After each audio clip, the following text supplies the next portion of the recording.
Hey, I'm Brogy, and welcome to my first video. Today I wanted to talk a little bit about competitive Pokemon battling, also known as VGC. Now, VGC stands for Video Gaming Competition, I believe. Video game competition. And it's the premier competitive format to battle Pokemon. Now, most people don't know that Pokemon has a competitive scene, and I'm here to tell you that it does, and it's actually really cool. It's surprisingly complex. A lot of people like to compare it to chess. I think it has a lot of really chess-like elements. There's a battle timer. Just like in chess, you have different timers, like a timer for how long you're allowed to take your turn, a total timer for all of your turns, as well as a game timer that keeps it all wrapped up. It kind of forces you to make decisions fast. There's a lot of back and forth gameplay. It requires you to kind of think on your toes and think ahead of what your opponent's going to be doing. You want to make sure that you are able to plan ahead and know, hey, if they're going to do this, then I need to do this. And there's a whole lot of psychological back and forth when it comes to that. It's really cool. I also like to compare it to CCG games, the competitive or what does the C stand for? Competitive or collectible? Collectible. Competitive or collectible card games. Games like Magic the Gathering or Yu-Gi-Oh! Or the really popular currently Hearthstone. I think it plays really similar to those as well. The fact that you come prepared with your team of 6 Pokemon, and each Pokemon has different moves, a lot more than chess would have, where a chess piece only has one move, even though it can go in different directions. So it plays a lot more like that, where you have to think ahead of if my opponent has this, then they probably also have brought this to support their team. Now, there's a lot more that goes into VGC just besides these things, and I kind of wanted to go over a few of these with you. So the main thing that sets it apart from all of the others is it's a rock, paper, scissors style gameplay. Most people know Pokemon well enough to know that this is a thing. You have different types of Pokemon. There's 18 types in total. And the typical rock, paper, scissors example is fire, water, and grass. Fire beats grass, grass beats water, water beats fire. It gets a little bit more complicated than that because you have super effective moves, which is that concept, but you also have resistances. So water resists itself, water. So if you attack a water type with a water type move, it's going to resist it and do less damage. Going along with that, each Pokemon can have 2 different types at a time. So a Pokemon like Venusaur has both the grass type and the poison type, meaning that it has multiple resistances as well as multiple different moves that it's better at. Typically we call those stab moves. Stab stands for same type attack bonus. And with a stab move, you tend to do more damage. So Venusaur, same example, does more damage with a grass move and with a poison move than it would if it was using a ground move. The next thing that VGC has is all Pokemon that are battling are all set to level 50, regardless of what type they were or what level they were before. They could have been level 100, level 1, they're all set to level 50. It creates an even playing field. That way somebody who hasn't necessarily trained their Pokemon up all the way can still compete at the same level. Going along with that, each Pokemon has different stats.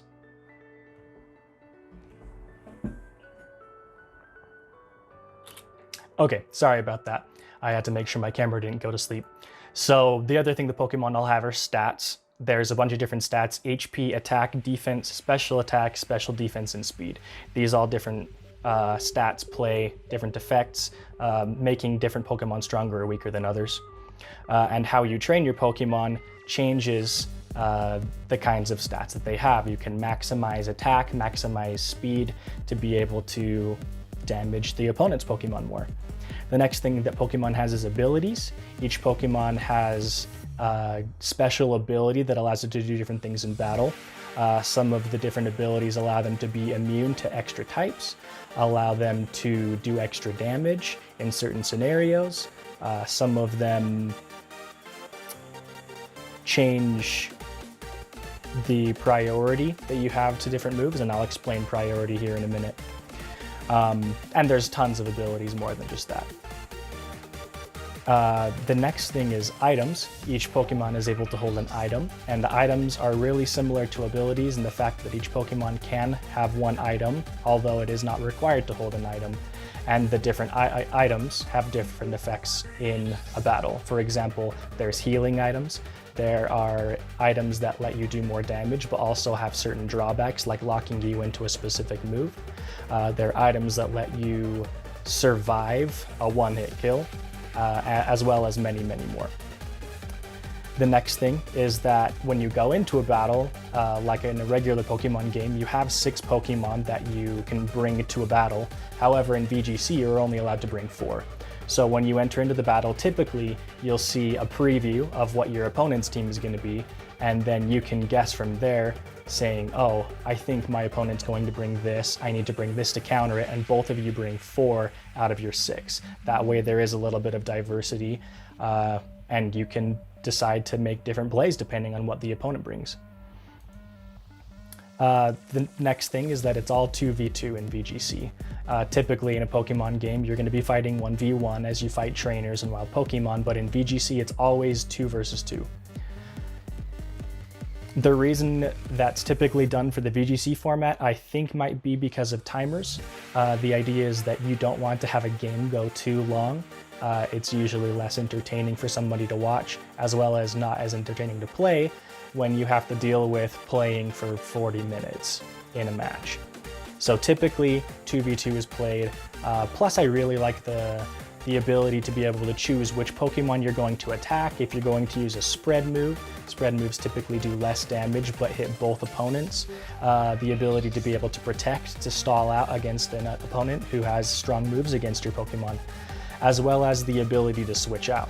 So you know the opponent has a Charizard, I have a Venusaur, I don't want to get hit by a strong fire type move, so I'm going to switch into my water type Pokemon to resist that move.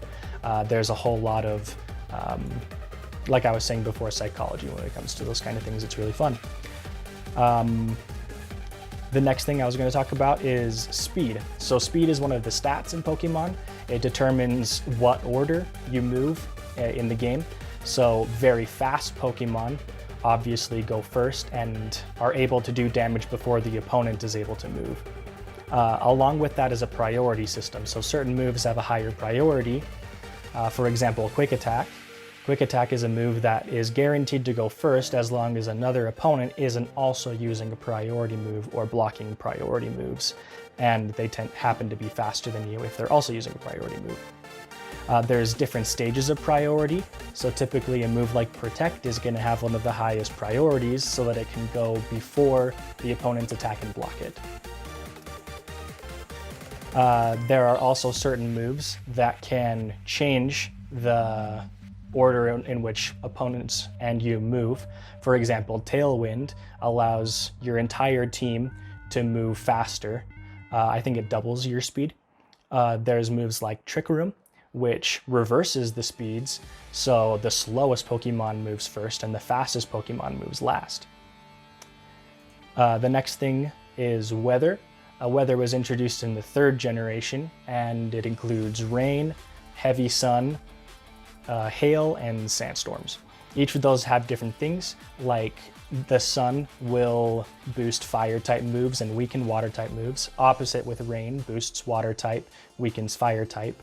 Ice and hail are a little bit different, where they don't boost damage, but they do have other effects, including a passive damage to the opponent every turn, as well as boosting other stats that aren't attacking stats. The last thing that affects a battle is terrains. Those were introduced in Generation 6. And terrains are very similar to weather in terms of both last only 5 turns and can affect the kind of damage that is going to be happening. For example, electric terrain will boost electric type moves. Grassy terrain will boost grassy moves. There's Misty Terrain, which actually doesn't boost fairy type moves. However, it does grant resistance to dragon type moves. So dragon type moves will do less damage. And Psychic Terrain, which boosts psychic type moves. They all also have other different effects. Electric Terrain will stop a Pokemon from falling asleep, although it doesn't make any Pokemon wake up that's already asleep.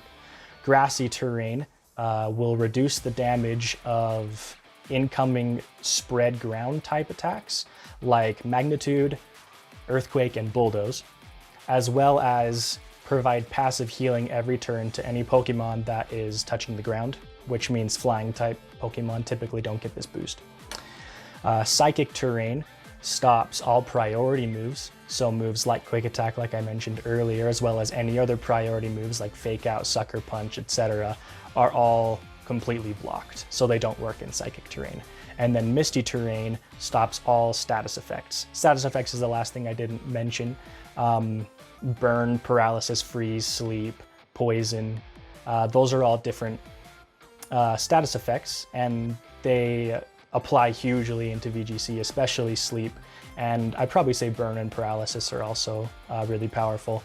Each of them has different effects. Sleep obviously means so that you can't attack for anywhere up to 3 turns. You have a chance to wake up on the first, second, or third turn, but you are guaranteed to wake up on the third turn.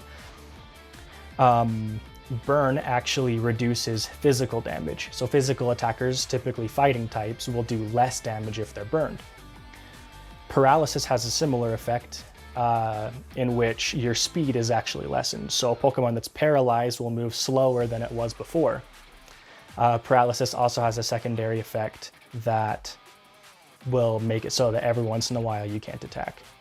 As well as Burn provides passive damage, similar to Poison, which its only thing that it does is passive damage. However, it does a little bit more than Burn does, and there is a second form of poison, typically called Badly Poisoned or Toxic Poisoned, where the damage stacks. So the first turn you do a little bit of damage, and the next turn that damage doubles, and then it doubles and it doubles. So the longer the Pokemon's out, the more damage it's going to end up taking. So those are all of the different portions of a Pokemon battle that goes on in VGC. I'm sure there's more things that I didn't mention, but off the top of my head, those are the ones that I got. To win a game, all you got to do is defeat the opponent's 4 Pokemon. They forfeit or take it to timer. So if the timer runs out, whoever either lost the timer loses. So if you run out of personal time or the opponent runs out of personal time, then the other person wins.